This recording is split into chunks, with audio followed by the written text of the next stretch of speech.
top 10 apa aja yang dicari orang Indonesia yang tinggal di Inggris? Spesiali kerupuk ya, orang jari tuh kerupuk. Sebelum menonton video lengkapnya, jangan lupa untuk like, comment, subscribe, dan tekan tombol loncengnya supaya kamu tahu next saya upload video apa. Siap. Hai, jumpa lagi di channel YouTube Rosi Meilani. Untuk kalian ketahui bahwa di Inggris itu banyak sekali orang-orang Indonesia yang punya usaha. Jadi zaman saya awal-awal datang ke sini untuk mencari makanan yang grocerisan Indonesia, kayak Blue Band, kayak Ceres, kayak gitu tuh susah banget, harus didatangkan dari Indonesia. Nah, tapi semakin ke sini, semakin banyak orang Indonesia yang tinggal di Inggris, banyak orang Indonesia yang jualan groceries atau ya kebutuhan hari-hari keringan gitulah. Nah, salah satunya adalah Yanti, teman saya. Halo, Yan. Halo. Halo, jumpa lagi Yanti. Jadi aku kenal Yanti itu tahun 2009 ya, Yan ya? 2009, betul. Jadi dulu itu dia di Gloucester, aku di Worcester, jadi tetanggaan lah. Kita suka ada gathering-gathering gitu. Tinggal di mana sekarang, Yan? Sekarang di Stoke-on-Trent. Di Stoke-on-Trent itu dekat Manchester lah ya? Perbatasan antara Birmingham dengan Manchester. Nah, Yanti ini punya usaha jualan groceries makanan Indonesia gitu ya, Yan ya? Betul. Dari tahun berapa ya jualan di sini? Awalnya sih gini ya, apa sih coba-coba tuh isengnya tuh jualan baju gitu-gitu. Tapi kurang bagus ya prospeknya. Terus mulai di tahun 2000 berapa ya, waktu aku hamil Emily itu 2011 begitu. Terus ya dimulai dari 3 box sampai akhirnya sekarang. 3 box bahan jualannya? Iya, 3 box, 1 boxnya itu 25 kilo. Oh, dikirim dari Indonesia itu? Langsung dari Indonesia, nah, pakai DHL. Oke, awal-awal ya jualan barang-barang di Indonesia, apa aja sih yang paling pokok, yang paling dicari orang, atau permintaan, atau coba-coba aja deh aku jualan ini, terus responnya bagus, atau gimana awalnya? Awalnya sih coba-coba tuh kerupuk dengan bumbu-bumbu aja sih, dan itu kelihatannya bagus banget gitu. Okay. Akhirnya ya lanjut dengan request orang-orang gitu kan, keperluan hidup biasalah, masak gitu, memasak, dan ini bumbu-bumbu jadi segala macam gitu. Spesiali kerupuk ya, orang jari tuh kerupuk. Gila ya orang Indonesia ya, mau di Amerika, mau di Inggris, di Eropa, di belahan bumi manapun, kayaknya kerupuk tuh sesuatu yang kudu gitu. Jadi yang dikangen tuh kerupuk. Jadi awal-awal tuh yang dibawa dari Indonesia atau yang dibeli di Indonesia atau dikirim dari Indonesia ke Inggris tuh kerupuk ya, Yan ya? Kerupuk sambal bumbu jadi dah, awalnya itu aja ya. Yang paling top itu ya. Nah, top banget, top Marco top. Semakin kesini kecenderungan orang yang menginginkan makanan Indonesia, apalagi tuh keringan tuh? Oncom, lencak, jengkol, gitu-gitu lah teh, ikan asin. Nah, tapi kan awalnya tuh susah sekali ya, karena kan perlu surat-surat izin ini dan itu gitu kan. Awalnya pernah 3 bulan pertama itu 25 box aku itu dihancurin sama orang di Jerman. Karena adik aku dulunya tuh masukin buah pepaya Bangkok. Terus? Jadi semuanya harus dihancurkan. Kenapa pepaya Bangkok nggak boleh masuk sini? Karena tidak ada surat-suratnya. Oh. Jadi mereka masukin, maksudnya niat tuh mau ngasih. Okay. Jadinya ya semua, bukannya satu aja yang diambil, tapi ya semuanya itu yang diambil gitu. Okay, jadi semuanya dihancurkan. Nah itu ada suka dukanya ya, jualan barang Indonesia di Inggris. Nah sekarang sebelum suka duka, ya namanya usaha selalu ada aja ya yang begitu-begitu ya. Biasa. Nah, itu malah biasa. Ya. Nah awal-awal kan mulai dari 3 box nih ya. Responnya ternyata bagus. Nah, nah itu awal jualan itu di mana? Dari mulut ke mulut atau ngiklan di Facebook atau gimana ada event? Karena untuk diketahui ya teman-teman, mungkin nanti kalian bisa lihat juga video-video saya lainnya di link pojok kanan atas. Jadi kalau kita ada acara di KBRI, 17-an, Agustusan, apalagi ya, camping juga nih, nanti kamu lihat pojok. Banyak di suka jualan juga. Jadi nanti suka jualan, buka stall atau buka stand di acara-acara orang Indonesia kalau ada gathering di sini. Nah, awal-awalnya sebelum buka stall atau buka stand, gimana cara dagangnya? Awalnya di Facebook. Terus, jadi sebelum aku buka bisnis, aku ngurusin izin dulu, izin jualan sebelumnya.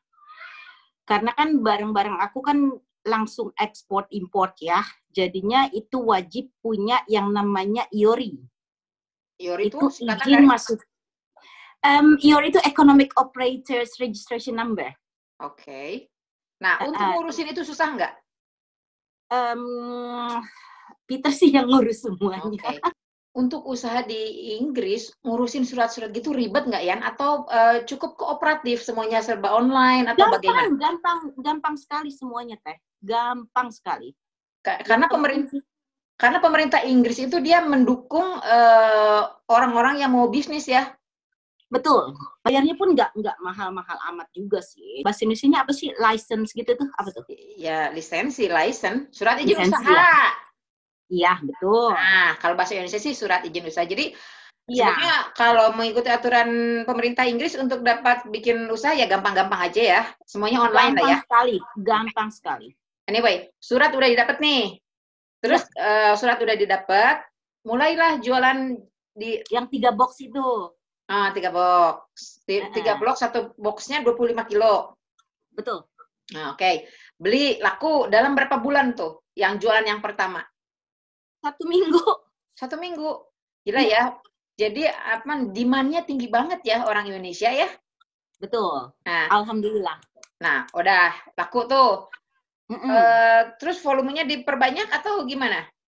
Iya, diperbanyak. Jadi gini, keuntungan aku tidak pernah ambil selama 2 tahun pertama.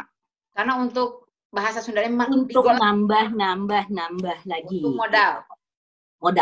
Untuk modal. Jadi perputaran uangnya itu aku masukin ke dalam modal itu gitu. Oke. Maksudnya keuntungan aku dimasukin ke dalam modal itu gitu. Iya, jadi keuntungannya udah keep aja dulu biar tambah gede untuk modal ya kan? Iya, betul. Nah, tambah Peter bantu juga gitu. Oke. Nah, jadi setiap tahunnya terus berkembang selain lebih banyak stok, terus udah pengalaman dan ini itu. Kalau rata-rata nih Yan ya, kalau waktu normal sebelum pandemi, trade atau jualan, kalau ada event dalam setahun berapa kali hadir jualan? 10 sampai 12. Dalam 1 tahun? Ya. Biasa jualan 10 sampai 12 event. Ya, betul. Dan itu paling topnya itu? Paling top bulan apa? Topnya itu dari bulan apa ya? Sebenarnya dulu awalnya tuh di mana tuh namanya tuh? Di Indofest. Iya, Indofest di Nottingham. Iya, itu yang apa? Itu bagus ya, student-studentnya gitu kan. Tapi yang the best itu ya yang di London gitu. Yang di London. Nah, jadi buat teman-teman penonton channel YouTube Rosie Melanie, di Inggris itu banyak event yang biasanya mulai dari spring ya Yan ya. Ada yang dari bulan Mei lah. Mei paling top itu kalau summer tuh event tuh segala macam di London, ada Wonderful Indonesia, ada apa lagi Yan? 17-an, Agustusan. Iya, di KBRI bagus banget tuh gitu. Terus aku sampai ke Newcastle, aku sampai ke Scotland gitu. Jadi di mana ada event selalu anak-anak PPI di UK itu invite aku gitu. Karena mereka tahu, udah kenal aku lah gitu ya. Iya. Kan? Nah, jadi yang pengen digarisbawahi bentar, dalam 1 tahun itu paling top itu 10 sampai 12 event jualan di event tersebut. Yang aku ikutin. Nah, sisanya jualan online sampai dengan sekarang. Iya, betul. Nah, sayangnya sekarang pandemi ya, saudara-saudara, banyak sekali trader-trader orang Indonesia yang biasa buka stall di acara-acara, nggak hanya Yanti ya, ada beberapa juga, ada yang jualan bakso, ada yang jualan warung-warung makanan. Banyak, enak-enak kok makanan mereka tuh. Enak-enak, dan sayangnya karena pandemi kayak gini masih survive itu masih untung lah ya. Iya, tapi alhamdulillah dengan pandemik ini malah jadinya rame banget. Keteter. Tapi gara-gara kemarin sempat yang mertua akhirnya meninggal gitu kan, jadi aku serahkan ke pegawai aku untuk ngurusin gitu. Oke. Tapi aku udah mulai. Oke. Nah, walaupun kondisi Inggris sama seperti Indonesia kayak begini pandemi sehingga banyak event yang dibatalkan, tapi penjualan online masih terus jalan ya Yan ya. Cuman jadi jauh lebih capek mungkin ya. Iya, capek banget. Karena kalau ada event kan tinggal buka lapak, udah orang nyamperin. Kalau sekarang capek banget Teteh, kebuka lapak ngepak, ngirim-ngirim dan lain sebagainya. Tapi anyway, senang nggak jualan kayak ginian? Aku seneng banget. Suka dukanya nih, selain tadi pernah satu kali pengiriman dihancurkan, ada suka duka apa lagi ya? Suka dukanya tuh banyak sekali ya Teh ya. Ada yang kita kirim barang ternyata tidak nyampe gitu kan. Ada yang udah sampai ternyata kalau fresh ya itu sampai di sananya busuk, tapi ya ada juga yang pembeli pengennya ongkos kirim murah tapi barangnya fresh gitu kan, jadi yang serba salah gimana sih. Ya namanya jualan ada aja ya. Ada aja. Tapi gitu. Semakin kini kita jadi semakin tahu jadi medannya seperti ini, jadi ya. Makanya aku sekarang tuh saklek ya, kalau misalkan fresh itu benar-benar yang harus next day gitu. Tapi out my control juga, kadang-kadang kan kurir juga suka delay gitu loh Teh. Tapi delaynya tuh tidak lama. Kalau misalkan yang next day ya berarti paling sehari gitu. Telatnya. Tapi kan itu masih bagus gitu. Tapi kalau misalkan udah jelek ya aku harus entah itu aku harus kirim yang baru atau aku refund gitu aja sih. Sebenarnya gampang. Iya. Ya semuanya bisa diselesaikan dengan baik-baik. Nah, betul. Semakin kesini semakin banyak dong stoknya ya. Ada sekitar 5.000 macam item. 5.000 macam item. Tapi yang top 10 apa aja yang dicari orang Indonesia yang tinggal di Inggris? Kerupuk tetap. Kerupuk Bangka. Top 10 apa aja jajanan orang Indonesia yang beli ke Yanti? Cuangki, Batagor, kerupuk Palembang, terus ya makanan Sunda gitu, seblak gitu yang dicari-cari itu yang aneh-aneh gitu yang di sini memang tidak ada gitu. Oke. Nah, sementara mengenai supply nih, gimana nih? Supply semua dari Indonesia. Ada yang ngurus? Siapa saudara ya di Indonesia? Aku udah buka di 4 titik Teh sekarang.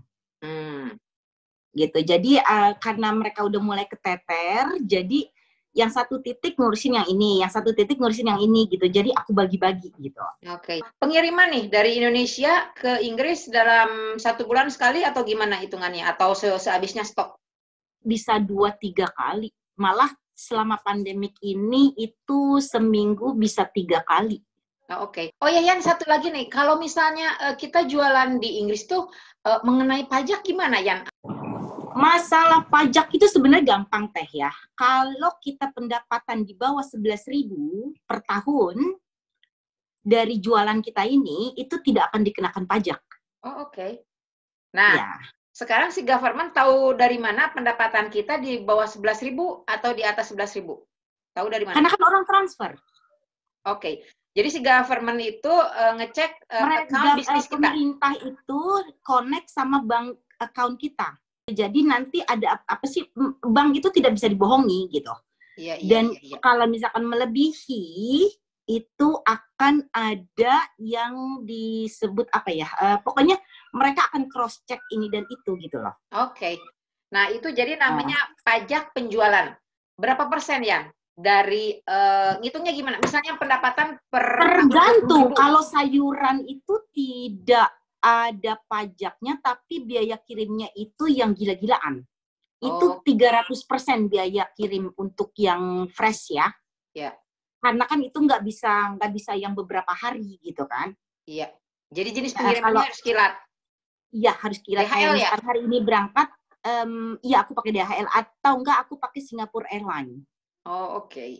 Jadi nggak semua barang dagangan yang Yanti jual itu kena pajak, ya. Salah satunya sayuran nggak kena pajak, sayuran tapi tidak kena pajak, biaya pengiriman mahal. Yang gila. Nah, si government nge-sort ini dagangannya jenis apa, dia tahu dari mana?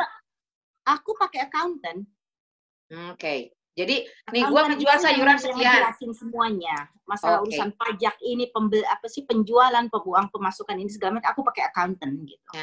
Nah, terus soal pajak jadi jangan terlalu dikhawatirkan karena udah ada hitungannya ya. Dan mahal nggak sih pajak penjualan di sini? Berapa persen? 20, rata-rata sih 20. Terus tapi kalau misalkan dari alkohol atau apa itu beda lah ya teh ya, hitungannya kayak rokok itu beda lagi gitu kan. Pokoknya tapi yang penting kita ini jujur aja sih gitu. Oh ya, ngomongin soal rokok tuh ya, heran ya, orang Indonesia itu ada yang fanatik pada rokok tertentu ya Yan ya. Aku suka ngeliat soalnya postingan Yanti, rokok apa aja yang dari Indonesia yang laku di sini. Sampurna. Iya, yang mentol itu tuh. Anak-anak kuliahan itu yang kebanyakan tuh begitu-begituan, terus kayak kayak gudang garam gitu-gitu tuh yang kretek-kretek gitulah ya. Sekarang ini soal konsumen, range umur berapa dan berapa?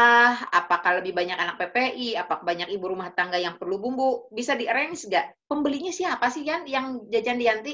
70% itu orang emak-emak lah ya. Mama tanda kutip kita tuh biasanya disebutnya ya kita. 10%-nya itu student. Nah sekarang kan pandemi kayak gini ya Yan ya, ada beberapa event yang dibatalin nggak selama ini? Tahun ini semua dibatalkan. Untuk next masih belum kepikir nih ya bakal ada acara event apa lagi karena si pandemi masih nggak jelas. Ya, next itu kan biasanya tuh KBRI ya, sama berikutnya itu Indonesian Weekend. Ya. Itu biasanya Indonesian Weekend tuh ya 17 September. Agustus, September Indonesian Weekend biasanya nyambung tuh ya. Belum ada tanda-tanda itu akan berlangsung? Belum tahu. Biasanya juga sih di Newcastle itu ada bulan akhir Agustus juga sih, tapi dan itu belum tahu juga. Lebih senang jualan online atau buka store? Ada suka dukanya. Plus minus dua-duanya. Iya, jadi kalau misalkan hujan pas lagi buka stall gitu kan, jadinya kan kita basah kuyup yang pengunjung. Aku sih gini ya, aku nggak mau ngoyo gitu loh teh. Namanya jualan itu kan ada untung, ada rugi, ada rame, ada sepi. Ada, betul. Ya kita syukuri aja, kita senyum aja gitu loh. Nggak usah yang komplain ke panitia yang ini nggak penting bagi aku sih, nggak penting gitu loh, biar aja lah gitu loh, go with the flow gitu. Mas sukanya tuh ketemu temen-temen sama jajan. Jadi kalau kita ada stall nih ya, vibe-nya tuh beda gitu. Kalau Indonesian Weekend ya sambil jualan, sambil joget-joget, dangdutan, pokoknya teman-teman tuh ngumpul semua, itu yang dikangenin ya kalau kita ada event ada yang jualan-jualan tuh. Jadi untuk sementara ini ya mau nggak mau happy dengan jualan online ya, karena belum bisa buka stall ya Yan ya. Iya betul. Tadi apalagi ya, ada yang mau ditambahkan nggak Yan obrol-obrol kita sebelum, karena kita udah agak larut nih, Yanti mau ngurus 2 anaknya. Ya, memandiin bocah. Ada mau sampaikan lagi? Aku berusaha sebaik dan semampu aku untuk menjalanin bisnis ini, dan aku minta maaf kalau aku punya salah atau apapun. Aku cuma manusia biasa ya teh ya. Itu kalau misalkan aku salah-salah atau pegawai aku salah-salah, ya tolong dimaafkan aja gitu. Sukses selalu ya Yan ya, obrolannya karena mungkin terlalu panjang, nanti kepanjangan. Kapan-kapan kita ngobrol-ngobrol lagi Yan ya. Ya siap. Sukses selalu Yan untuk bisnisnya. Nanti kalau mau kalian order atau apa, nanti aku kasih linknya di bawah ya. Iya boleh. Oke, cukup sekian dulu obrolan saya dengan Yanti. Untuk pemirsa channel YouTube Rosi Meilani, jangan lupa untuk like, komen, subscribe, dan tekan tombol loncengnya supaya kamu tahu nanti saya upload video apa masuk ke notifikasi email kamu. Bye Yanti. Bye. Assalamualaikum. Waalaikumsalam.